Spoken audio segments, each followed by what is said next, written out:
Hi friends, welcome back to my channel. If you're new here, my name is Alyssa. Today I have got a delicious recipe for you. We are making gluten-free, and they're also flourless, protein pancakes. They are really easy to make. They just use 5 ingredients. They're in your blender. They are super fluffy, and they are a really great way to sneak in some protein in the morning while also enjoying like the best breakfast ever, which is pancakes. So the base of this recipe is bananas. We're also using a couple eggs. We're using some protein powder, and you can use any type that you want, any flavor that you want.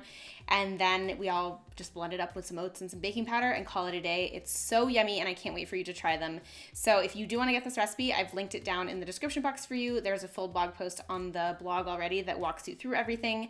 And like I said, you can find that right below. And before we dive in, I do just want to encourage you to subscribe if you are new around here and this is maybe the first video that you've watched, you enjoy stuff like this, healthy recipes, then I would love to welcome you to our community. You can just tap the red button that is right below this video. Otherwise, let's go ahead and dive in. All right, let's first talk about the ingredients. We are using 2 bananas. We are also going to be adding in 3 eggs, and these are just regular large chicken eggs. We're also going to be adding in 1/2 cup of protein powder. You can use any type of protein powder that you want. I'll talk more about that in a second. Some rolled oats, as well as a little bit of baking powder. And as I said in the beginning, all we're gonna have to do is add everything into our blender and then blend it up until it's smooth. So what I love about this recipe is that I have tested it with multiple protein powders and it works. If it's a little bit thick, because sometimes protein powders tend to thicken up with liquids, you might wanna add just like a splash of almond milk to thin out the batter a little bit, but it should be perfect as is.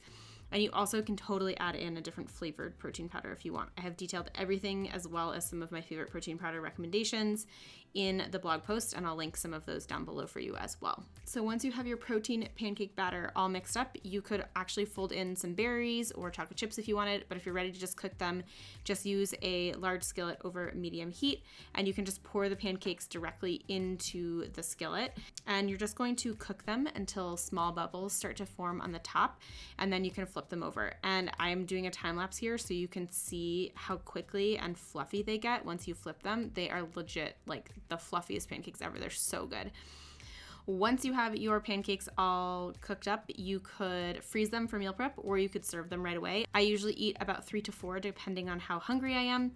And this time I just topped them with a little bit of coconut yogurt, some sliced banana, some fresh berries, and some maple syrup. Sometimes I do some almond butter. Sometimes I do some hemp seeds on top for extra protein. Basically, you can just top them any which way you want, and I definitely recommend the maple syrup because pancakes with maple syrup are the best. So that is how you make the best protein pancakes ever. I hope you guys enjoy this recipe, and I hope you give it a try because it is amazing. And there you have it, my friends. That is how to make fluffy protein pancakes. These can easily be made gluten-free by just using a gluten-free protein powder. I have not tested these vegan, and I don't actually think they would work vegan because the eggs make them really fluffy. I don't think they would cook all the way through if you made them without the eggs. But if you do end up trying and you succeed, let me know. Maybe aquafaba might work. I'm not really sure. I haven't tested. So I do hope you enjoy this recipe. If you did, please give it a thumbs up. And if you want to follow along with the ingredient list and instructions and more photos, you can find a link to the blog post right down below. Otherwise, if you are new around here and maybe this is the first video that you've watched, I would love for you to subscribe. Super simple, just tap the red button that's right below this video that says subscribe. Otherwise, I hope you have an amazing rest of your day. Thank you so much for tuning in and taking some time out of your day to watch my video. It means the world to me. I hope you enjoyed it, and I will see you in the next one.